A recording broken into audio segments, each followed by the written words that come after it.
everyone, my name is Maria Asumta and I'm from Frateran Celaka 21 Catholic Junior High School in Malang.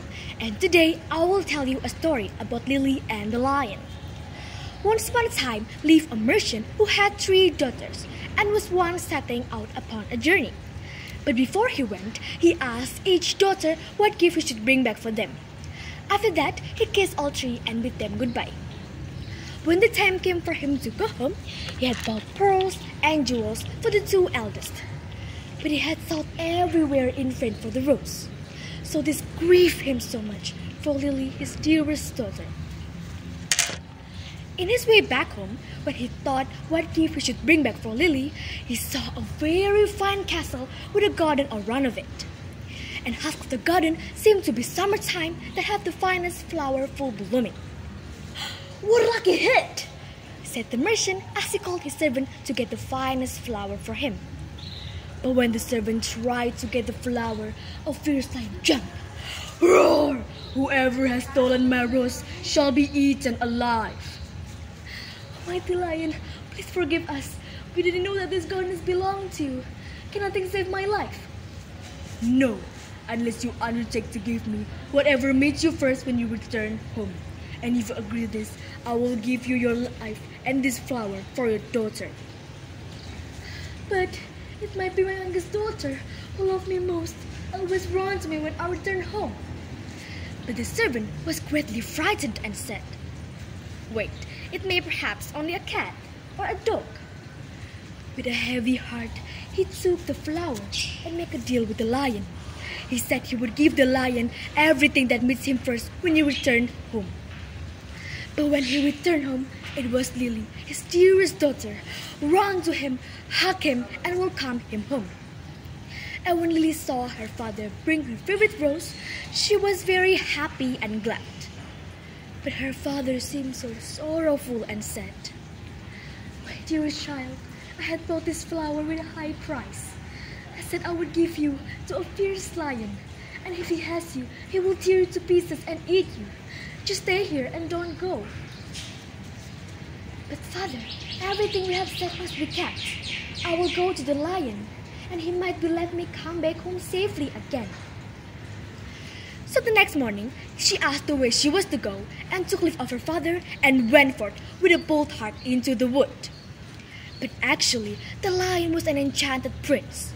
By day, he and all his court were lions, but in the evening, they took their right forms again.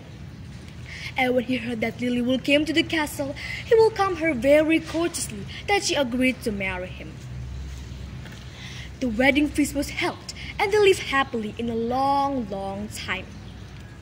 After some time, the prince told her, "Tomorrow there will be a great feast in your father's house, for your eldest sister is to be married. If you decide to go and visit her, my lion shall lead you." Lily was very happy and thought that she will meet her father again. And everyone was overjoyed to see her because they thought that Lily had died long time ago. Her second sister was soon after married. But when Lily was asked to go, she said to the prince, "This time I would not go alone. You should come with me." But the prince would not, because if a ray of light touched him, he will become a dove and forced to fly over the face of the earth for 7 years. But Lily said she will protect him. So they set out together and took their child with them.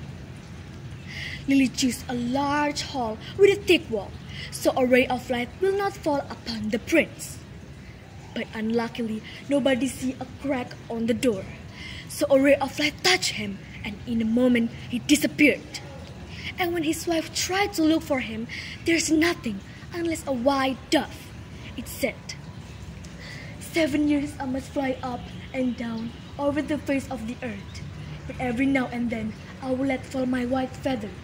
Follow it and set me free." It flew out the door and poor Lily followed. 7 years she didn't take any rest, but she began to glad because she thought that her problem will end up soon. But one day, she could nowhere see the white dove, so she went to the sun and the moon. But they didn't saw the white dove either. The sun gave her a casket, and the moon gave her an egg. After that, she thanked them and went forth until the night wind blew. After that, she asked the night wind, but the night wind said she didn't saw her white dove. So he asked 3 other friends. The east wind and the west wind didn't saw the white dove, but the south wind said, "I have seen your white dove. It fled the Red Sea. He changed one more time to a lion, and now he is fighting with a dragon. But the dragon was an enchanted princess who seeks the prince away from you." "I will give you counsel," said the night wind. "Go to the Red Sea and pluck the 11 rods in the right shore, and you might see a prince, winged like a bird, sitting by the Red Sea. Jump to his back with the beloved one, and I will give you this nut." After that, she thanked all of them and went forth. Then she found everything as the night wind had said, and she do everything as the night wind had said. But no sooner after the princess released from the spell, she take the prince away with her and jump to the griffin's back. She was again forsaken and forlorn, but Lily took heart and went for a long, long way to the castle where the princess had carried the prince. But when she arrived, she heard that a wedding feast will held for the prince and the princess. "Heaven aid me now," said she, as she took the casket the sun had given to her. And when she opened it, lay a dress as dazzling as the sun itself. After that, she used it and went to the castle. Everyone was gazed upon her, and the dress pleased the princess so much that she asked whether it sold or not. But Lily said, "Not for gold or silver, but for flesh or blood. Let me speak with the prince this night at his chamber, and I will give you this whole dress." At last, the princess agreed, but she told her chamberlain to give the prince a sleeping draught, so the prince might not hear or see her.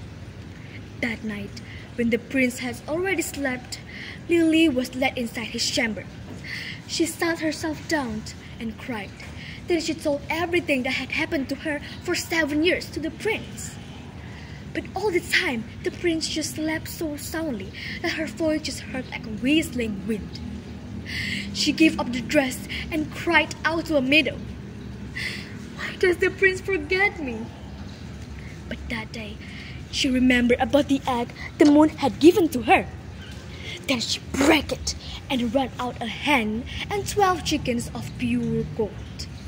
After that, she drove them before her until the princess saw the whole box. Then she asked whether it sold or not, but Lily said the same as before, and the princess told to betray her as before.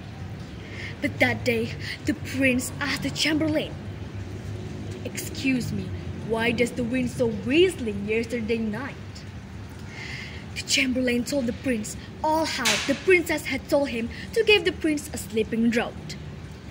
So that night, the prince just pretended to sleep, and when Lily came to his chamber, she told the prince all the things that had happened to her for 7 years.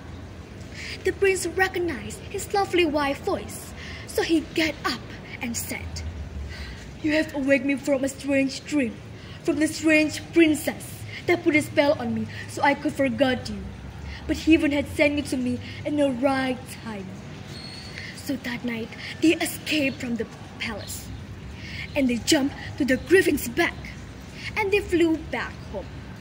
And when they are halfway over, Lily threw down the nut and then sprang up a high nut tree, which the griffin will be able to take a rest. After that, they flew back home safely. Then, when they are arrived, they see their son grow up and be a brave man, and they live happily ever after. The end. From this story, we can learn that we must to keep everything that we have said to other people, and we must to hear what people said, because maybe a dangerous thing will come after because we didn't hear them. That's all my story about Lily and the lion. I hope you liked the story, and bye-bye.